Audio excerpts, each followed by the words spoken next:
جب نعت پڑھوں جھوم اٹھوں عشق نبی میں، جب نعت پڑھوں جھوم اٹھوں عشق نبی میں، روتی ہوئی وہ مجھے میرے خدا دے، روتی ہوئی وہ آنکھ مجھے میرے خدا دے۔ الحمدللہ رب العالمین والصلاة والسلام علی سید المرسلین، اما بعد فاعوذ باللہ من الشیطان الرجیم، بسم اللہ الرحمن الرحیم، الصلاة والسلام علیک یا رسول اللہ وعلی آلک واصحابک یا حبیب اللہ، الصلاة والسلام علیک یا نبی اللہ وعلی آلک واصحابک یا نور اللہ۔ الترغیب والترہیب، حدیث نمبر 2590۔ سرکار مدینہ راحت قلب و سینہ صلی اللہ تعالی علیہ وآلہ وسلم کا فرمان جنت نشان ہے، من صلی علی فی یوم الف مرۃ لم یمت حتی یرا مقعدہ من الجنت، یعنی جو مجھ پر دن میں 1000 مرتبہ درود شریف پڑھے گا وہ اس وقت تک نہیں مرے گا جب تک جنت میں اپنا مقام نہ دیکھ لے۔ مدنی چینل کے ناظرین، کثرت درود کی سعادت حاصل کیجئے، فرائض و واجبات کی پابندی کے ساتھ ساتھ درود شریف کثرت سے پڑھنے کے عادی بن جائیے، اہل و عیال کو بھی ترغیب دیجئے۔ کاش ہمیں نصیب ہو۔ پچھلے سلسلے میں عرض کیا گیا تھا کہ کس کس موقع پر درود پڑھنا مستحب ہے، اور اب میں آپ کی خدمت میں عرض کرتا ہوں کہ وہ کون سی صورتیں ہیں کہ جب درود پڑھنا ممنوع ہے، یعنی منع ہے۔ بہاری شریعت جلد اول صفحہ 533 پر رد المحتار کے حوالے سے مذکور ہے، گاہک کو سودا دکھاتے وقت تاجر کا اس غرض سے درود شریف پڑھنا یا سبحان اللہ کہنا کہ اس چیز کی عمدگی خریدار پر ظاہر کرے ناجائز ہے۔ یوں ہی کسی بڑے کو دیکھ کر اس نیت سے درود شریف پڑھنا کہ لوگوں کو اس کے آنے کی خبر ہو جائے گی تاکہ اس کی تعظیم کو اٹھیں اور جگہ چھوڑ دیں، ناجائز ہے۔ اس کے علاوہ بھی مزید ایسی جگہیں ہیں جہاں درود شریف پڑھنا منع ہے، جماع کے وقت، استنجا کرتے وقت، جانور ذبح کرتے وقت۔ صلو علی الحبیب صلی اللہ تعالی علی محمد۔ فیضان ذوق نعت سلسلہ لے کر حاضر ہوا ہوں۔ اعلی حضرت کے بھائی مولانا حسن رضا خان علی رحمۃ الرحمان کا نعتیہ کلام، اس کا جو نام ہے دیوان کا ذوق نعت ہے، بہت عشق بھرے کلام ہے۔ خاندان رضا کی کیا بات ہے! اعلی حضرت مفتی، عالم، مجدد، حافظ قرآن اور نعت کو شاعر بھی، آپ کے بھائی بھی، آپ کی اولاد میں مصطفیٰ رضا خان رحمۃ اللہ تعالی علیہ مفتی اعظم ہند اور حجت الاسلام حامد رضا خان علی رحمۃ الرحمان، یہ دونوں شہزادے آپ کے مفتی بھی ہیں اور نعت کو شاعر بھی ہیں، سبحان اللہ۔ تو انہی کے کلام پڑھنے سننے چاہیے، وہ غلطی سے بھی بچیں گے اور عشق رسول سے بھی دامن بھریں گے انشاءاللہ عز و جل۔ آپ کا ایک کلام بہت ہی عشق بھرا ہے جو آج انشاءاللہ پیش کیا جائے گا، اس کی وضاحت بھی پیش کی جائے گی، اس کے تحت انشاءاللہ مدنی پھول بھی پیش کیے جائیں گے، روایات پیش کی جائیں گے اللہ کی رحمت سے۔ نیت المؤمن خیر من عملہ، مسلمان کی نیت اس کے عمل سے بہتر ہے۔ آپ اچھی اچھی نیتیں کر لیجئے اللہ کی رضا کے لیے، ثواب کے لیے، اول تا آخر شرکت کی نیت کر لیجئے، مثلا آپ توجہ سے سننے کی نیت کر لیجئے، اہم مدنی پھول لکھنے کی نیت کر لیجئے اگر لکھنے کا سامان ہے تو، اور موقع کی مناسبت سے جل جلالہ صلی اللہ تعالی علیہ وآلہ وسلم رضی اللہ تعالی عنہ رحمت اللہ تعالی علیہ وغیرہ پڑھنے کی نیت کر لیجئے۔ اگر نعت شریف آپ پڑھ سکتے ہیں تو ساتھ مل کر آپ بھی پڑھ لیجئے۔ توجہ کے ساتھ سننے کی ترکیب تو ہو ہی سکتی ہے، اور حسب حال جس قدر نیتیں زیادہ اجر و ثواب بھی زیادہ ہوتا چلا جائے گا۔ جتنا میرے خدا کو ہے میرا نبی عزیز.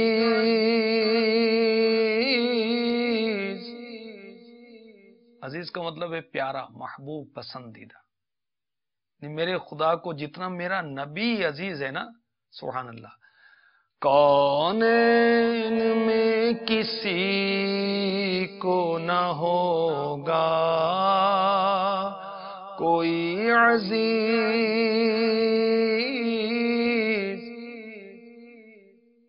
دنیا اور آخرت میں کوئی کسی کا اتنا پیارا نہیں ہوگا کہ جتنے پیارے ہمارے آقا صلی اللہ علیہ وسلم اللہ کو ہیں، اللہ کی بارگاہ میں محبوب ہیں، پسندیدہ ہیں، پیارے ہیں. دونوں عالم کا دولہا ہمارا نبی، اپنے مولا کا پیارا ہمارا نبی. ترمذی اور دارمی شریف یہ حدیث کی کتابیں ہیں. اس میں حضرت سیدنا ابن عباس رضی اللہ تعالی عنہما سے مروی ہے، فرماتے ہیں کہ آقا علیہ الصلوۃ والسلام کے صحابہ میں سے کچھ لوگ بیٹھے، پیارے آقا علیہ الصلوۃ والسلام تشریف لائے، حتیٰ کہ حضرات سے قریب ہو گئے تو صحابہ کو کچھ تذکرہ کرتے سنا. بعض نے کہا اللہ تعالیٰ نے حضرت ابراہیم علیہ السلام کو اپنا دوست بنایا. دوسرے صحابی کہنے لگے اللہ تعالیٰ نے حضرت موسیٰ علیہ السلام سے کلام فرمایا. ایک صاحب بولے حضرت عیسیٰ علیہ السلام اللہ کا کلمہ، اس کی روح ہیں. دوسرے نے کہا آدم علیہ السلام کو اللہ تعالیٰ نے برگزیدہ کر لیا. تب ان کے پاس رسول پاک صلی اللہ تعالی علیہ وسلم تشریف لائے. فرمایا ہم نے تمہاری گفتگو، تمہارا تعجب کرنا سنا. یقیناً ابراہیم علیہ السلام اللہ کے خلیل ہیں اور وہ ایسے ہی ہیں. موسیٰ علیہ السلام راز کی بات کرنے والے ہیں، واقعی وہ ایسے ہی ہیں. عیسیٰ علیہ السلام اللہ عز و جل کی روح اور کلمہ، وہ ایسے ہی ہیں. آدم علیہ السلام کو اللہ تعالیٰ نے چن لیا، واقعی وہ ایسے ہی ہیں. مگر خیال رکھو میں اللہ کا محبوب ہوں. فخریہ نہیں کہتا قیامت کے دن حمد کا جھنڈا میں ہی اٹھاؤں گا جس کے نیچے آدم علیہ السلام اور ان کے سوا ہوں گے. فخریہ نہیں کہتا میں پہلا شفاعت کرنے والا اور پہلا مقبول الشفاعت قیامت کے دن ہوں. فخریہ نہیں کہتا میں پہلا وہ شخص ہوں جو جنت کی زنجیر ہلائے گا، تب اللہ عز و جل کھولے گا، پھر اس میں مجھے داخل کرے گا، میرے ساتھ فقراء مسلمان ہوں گے. فخریہ نہیں کہتا میں سارے اگلے پچھلوں میں اللہ عز و جل پر زیادہ عزت والا ہوں. فخریہ نہیں کہتا. اس حدیث کی شرح میں میراج جلد 8 صفحہ 22 پر مفتی احمد یار خان نعیمی رحمۃ اللہ تعالی علیہ نے لکھا، یعنی آقا علیہ الصلوۃ والسلام نے فرمایا میں تمام مذکورہ صفات کا جامع ہوں، کیونکہ اللہ عز و جل کا حبیب ہوں، میں خلیل بھی ہوں، کلیم بھی ہوں، مشرف بھی ہوں، اس کے ساتھ حبیب بھی ہوں. جتنا میرے خدا کو ہے میرا نبی عزیز، کونین میں کسی کو نہ ہوگا کوئی عزیز.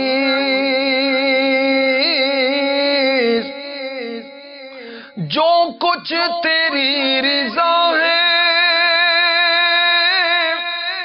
خدا کی وہی خوشی، جو کچھ تیری خوشی ہے خدا کو وہی عزیز. جو کچھ تیری خوشی ہے خدا کو وہی عزیز. سبحان اللہ. یا رسول اللہ صلی اللہ تعالی علیہ وسلم جو آپ کی رضا ہے خدا کو بھی وہی منظور ہے، جس میں آپ کی خوشی ہے خدا کو بھی وہی آپ کی خوشی پیاری ہے، وہ خوشی عزیز ہے. سبحان اللہ. سارا جہاں خدا کی مرضی کا طلبگار اور رب غفار عز و جل اپنے محبوب کی رضا چاہتا ہے۔ اعلی حضرت امام اہل سنت شاہ امام احمد رضا خان علی رحمۃ الرحمن فتاوی رضویہ شریف میں فرماتے ہیں حضور اقدس صلی اللہ علیہ وسلم تابع مرضی الہی ہیں، بلا شبہ کوئی بات اس کے خلاف حکم نہیں فرماتے، اور بلا شبہ اللہ عز و جل حضور اقدس صلی اللہ تعالی علیہ وسلم کی رضا چاہتا ہے، اور بے شک قریب ہے کہ تمہارا رب تمہیں اتنا دے گا کہ تم راضی ہو جاؤ گے۔ قد نرا تقلب وجهك في السماء فلنولينك قبلة ترضاها فول وجهك شطر المسجد الحرام وحيث ما كنتم فولوا وجوهكم شطرا۔ پارہ 2 سورہ بقرہ کی آیت نمبر 144۔ ہم دیکھ رہے ہیں بار بار تمہارا آسمان کی طرف منہ کرنا، تو ضرور ہم تمہیں پھیر دیں گے اس قبلے کی طرف جس میں تمہاری خوشی، بس ابھی اپنا منہ پھیر دو مسجد حرام کی طرف۔ حکم الہی بیت المقدس کی طرف استقبال کا تھا، حضور تابع فرمان تھے، یہ حضور کی طرف سے رضا جوئی الہی تھی، مگر قلب اقدس کعبے کی طرف استقبال چاہتا تھا۔ مولا عز و جل نے مرضی مبارک کے لیے اپنا وہ حکم منسوخ فرما دیا، اور حضور صلی اللہ علیہ وسلم جو چاہتے تھے قیامت تک کے لیے وہی قبلہ مقرر فرما دیا۔ یہ اللہ عز و جل کی طرف سے رضا جوئی محمدی صلی اللہ علیہ وسلم ہے، اور ان میں سے جن کا انکار ہو قرآن عظیم کا انکار ہے۔ سبحان اللہ۔ جو کچھ تیری رضا ہے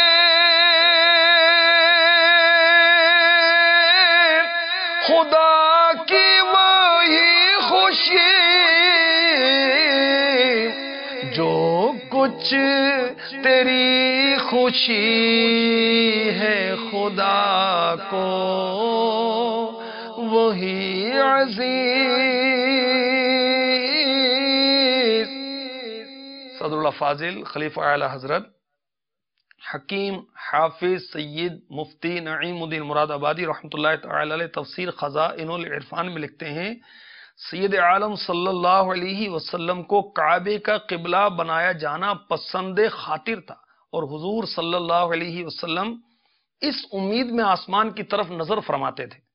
اس پر یہ آیت نازل ہوئی، آپ نماز ہی میں کعبے کی طرف پھر گئے، جو آیت پارہ 2 سورہ بقرہ کی آیت نمبر 144 ہے۔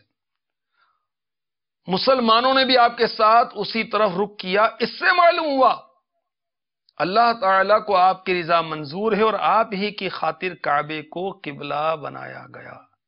جس مسجد میں یہ آیت نازل ہوئی اس مسجد کا نام ہے مسجد قبلتین۔ حاجی اس کی زیارت کرتے ہیں، اللہ مجھے اور آپ کو بھی زیارت کروائے۔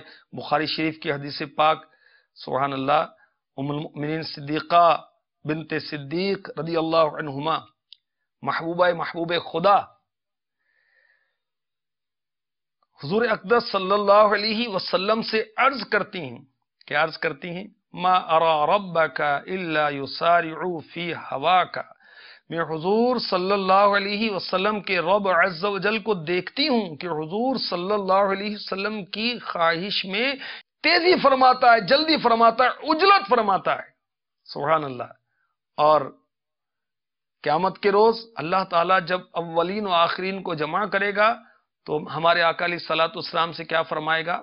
فرمائے گا کلہم یطلبون رضائی وانا اطلبک رضاک یا محمد صلی اللہ علیہ وسلم، یہ سب میری رضا چاہتے ہیں، اور اے محبوب میں تمہاری رضا چاہتا ہوں۔ کیا شان ہے ہمارے نبی کی، کاش ہم ان کی سچی فرما برداری کریں، سچی غلامی کریں، کاش قول و فعل میں، عمل میں، صورت میں، سیرت میں، کاش۔ جو کچھ تیری رضا ہے خدا کی وہی خوشی، جو کچھ تیری خوشی ہے خدا کو وہی عزیز۔ گو ہم نمک حرام نکمے غلام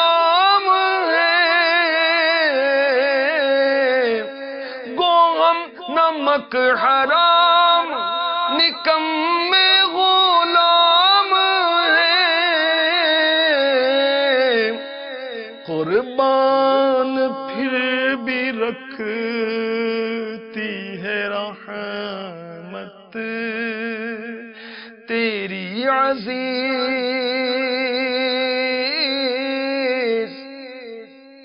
کیا شان ہے ہمارے آقا کی، تم کو تو ہے غلاموں سے کچھ ایسی محبت میں یا رسول اللہ قربان جاؤں، تم کو تو ہے غلاموں سے کچھ ایسی محبت ہے ترک ادب ورنہ کہیں ہم پہ فدا ہو۔ ہم نمک حرام ہے۔ نمک حرام کس کو کہتے ہیں؟ جو نیکی کے بدلے بدی کرنے والا ہو، نافرمان ہو، بے وفائی کرنے والا ہو۔ نکمے غلام ہیں ہم، مگر قربان جائیں آقا پر کہ آقا کی رحمت ہمیں پھر بھی عزیز رکھتی ہے۔ سبحان اللہ، جن کا بھری دنیا میں کوئی بھی نہیں والی، اس کو بھی میرے آقا سینے سے لگاتے ہیں۔ ہمارے پیارے نبی نے ہمیں یاد رکھا جب دنیا میں تشریف لائے، جیتے جی بھی یاد رکھا، ہمارے لیے دعائیں فرمائیں، ہمارے لیے بخشش کی دعائیں فرمائیں، دنیا سے تشریف لے جاتے وقت بھی یاد رکھا، اور اب بھی مزار پر انوار میں ہمارے سرکار صلی اللہ تعالی علیہ وسلم یاد فرما رہے ہیں۔ سبحان اللہ، تلا ہوا ہے کرم بندہ پروری کے لیے، کشادہ دامن رحمت ہے ہر کسی کے لیے۔ رحمت میرے حضور دیوا جان اے مار دی،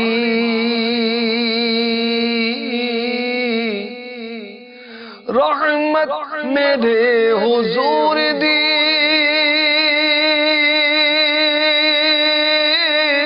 واجائے مار دی،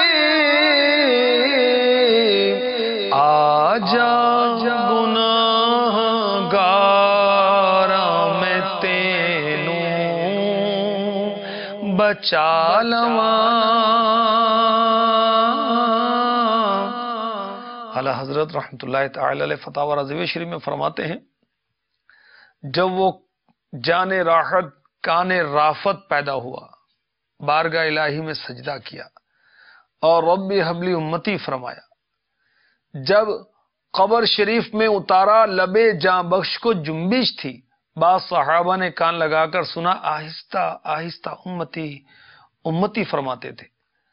قیامت کے روز کی عجب سختی کا دن ہے، تانبے کی زمین، ننگے پاؤں، زبانیں پیاس سے باہر، آفتاب یعنی سورج سروں پر، سائے کا پتہ نہیں، حساب کا دغدغہ یعنی کھٹکا اور خوف، عالم اپنی فکر میں گرفتار، مجرمانے بے یار دام آفت کے گرفتار، جدھر جائیں گے سوا نفسی نفسی اذهبوا الی غیری، یعنی مجھے اپنی فکر ہے، مجھے اپنا کھٹکا ہے، تم کسی اور کے پاس جاؤ، کچھ جواب نہ پائیں گے۔ اس وقت یہی محبوب غم غسار کام آئے گا، کفل شفاعت یعنی شفاعت کا تالا اس کے زور بازو سے کھل جائے گا، امامہ سر اقدس سے اتاریں گے اور سر بسجود ہو کر یا رب امتی فرمائیں گے۔ گو ہم نمک حرام نکمے غلام ہیں، قربان پھر بھی رکھتی ہے رحمت تیری عزیز، کونین دے دیے ہیں تیرے اختیار میں، اللہ کو بھی کتنی ہے خاطر تیری عزیز۔ اللہ تبارک و تعالیٰ نے اپنے محبوب کو کونین یعنی دنیا اور آخرت دو جہاں اختیار میں دے دیے، اللہ تعالیٰ کو آپ کی یعنی ہمارے آقا صلی اللہ علیہ وسلم کی خاطر آپ کی جان کتنی عزیز ہے، کتنی پیاری ہے۔ بخاری مسلم شریف کی حدیث سنیے اور اس شعر کو سمجھنے کی کوشش کیجیے۔ رسول پاک صاحب لولاک سیاح افلاک صلی اللہ تعالی علیہ وسلم نے فرمایا، میں جامع باتوں کے ساتھ بھیجا گیا اور ہیبت سے میری مدد کی گئی۔ جبکہ میں سو رہا تھا تو میں نے اپنے کو دیکھا کہ میرے پاس زمین کے خزانوں کی کنجیاں لائی گئیں تو میرے ہاتھ میں رکھ دی گئیں۔ مفتی احمد یار خان نعیمی رحمۃ اللہ تعالی علیہ لکھتے ہیں آج جلد 8 صفحہ 10 پر، میں نے خواب میں دیکھا کہ مجھے اللہ تعالی نے زمین کے سارے خزانوں کی چابیاں عطا فرمائیں۔ خیال رہے تمام زمینی اور دریائی پیداواریں زمینی خزانے ہیں، ان کی چابیاں آپ کو دیے جانے کے معنی یہ ہیں آپ کو ان سب کا مالک بنا دیا، اور مالک بھی اختیار والا کہ آپ لوگوں کو اپنے اختیار سے تقسیم فرما دیں۔ اور مدنی چینل کے ناظرین آپ کو پتا ہے ایک بار ایک صحابی نے جن کا نام ہے حضرت ربیعہ بن کعب اسلمی رضی اللہ تعالی عنہ، ان سے میرے آقا علیہ الصلوۃ والسلام نے کیا فرمایا؟ خوش ہو کر فرمایا سل، کچھ مانگ لو۔ عرض کی میں آپ سے یہ مانگتا ہوں کہ جنت میں آپ کے ساتھ رہوں۔ ارشاد فرمائے کچھ اور مانگنا ہے؟ عرض کیا بس یہی۔ مفتی احمد یار خان نعیمی رحمۃ اللہ تعالی علیہ رسائل نعیمیہ کا جو رسالہ ہے آپ کا سلطنت مصطفیٰ، اس کے صفحہ نمبر 21 پر لکھتے ہیں، حضور صلی اللہ علیہ وسلم کے اختیارات کا ذکر کرتے ہوئے فرماتے ہیں، آپ مفتی صاحب فرماتے ہیں اس حدیث سے 3 طرح کی حضور کی بادشاہت ثابت ہوئی۔ نمبر 1، حضور صلی اللہ علیہ وسلم نے فرمایا کچھ مانگو، یہ نہ فرمائے کہ فلاں چیز مانگو، یہ وہی کہہ سکتا ہے جس کے قبضے میں سب کچھ ہو۔ پھر حضرت ربیعہ رضی اللہ تعالی عنہ نے بھی خوب سوچ کر وہ چیز مانگی جو بے مثل ہے، یعنی جنت اور جنت کا صدر اعلی علیین جہاں حضور کا قیام ہو۔ نمبر 2، حضرت ربیعہ رضی اللہ تعالی عنہ نے عرض کی اسألک، میں آپ سے مانگتا ہوں، یہ نہ کہا میں خدا سے مانگتا ہوں۔ اور حضور علیہ السلام نے بھی یہ نہ فرمائے تم مشرک ہو گئے۔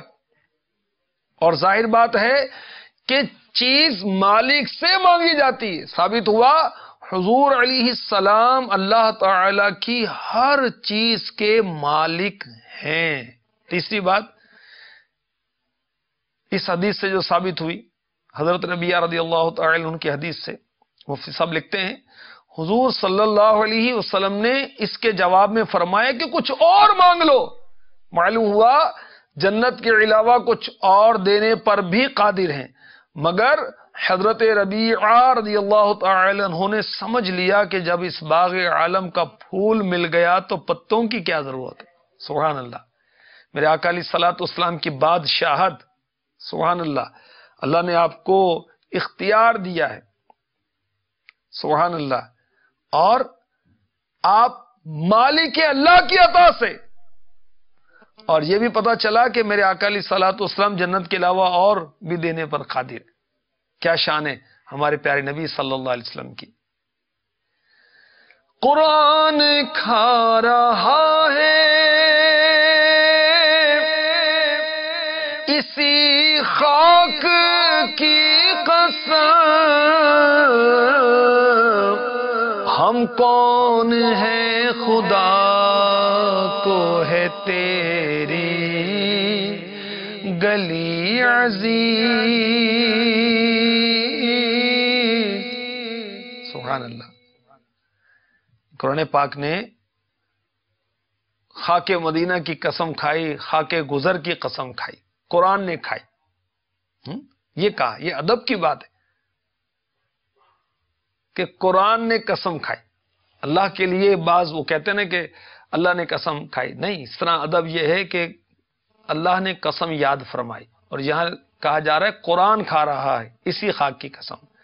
سبحان اللہ، وہ خاک مدینہ کی کیا بات ہے۔ اعلیٰ حضرت فرماتے ہیں نا، کھائی قرآن خاک گزر کی قسم، اس کفے پاک کی حرمت پہ لاکھوں سلام۔ قرآن پڑھیں گے نا تو یہ بزرگوں کے اشعار زیادہ سمجھ میں آئیں گے۔ چنانچہ آقا علیہ الصلوۃ والسلام کے شہر کی قسم اللہ تبارک و تعالی نے یاد فرمائی. یہ ہے پارہ 30 سورہ بلد کی آیت 1 تا 2. لا اقسم بهذا البلد وانت حل بهذا البلد. ترجمہ کنز الایمان: مجھے اس شہر کی قسم کہ اے محبوب تم اس شہر میں تشریف فرماؤ. قرآن کھا رہا ہے اسی خاک کی قسم. تو رب عز و جل نے مکہ معظمہ کی قسم اس لیے فرمائی کہ وہاں ہمارے آقا علیہ الصلوۃ والسلام جلوہ فرما ہیں. اور بھی اس کی بہت سی وضاحت ہے مگر سلسلے کا وقت محدود ہے، اس لیے اگلے شعر کی طرف بڑھ رہا ہوں. دل سے ذرا یہ کہہ دے کہ ان کا غلام ہوں. دل سے ذرا یہ کہہ دے کہ ان کا غلام ہوں. ہر دشمن خدا ہو خدا کو ابھی عزیز. سبحان اللہ.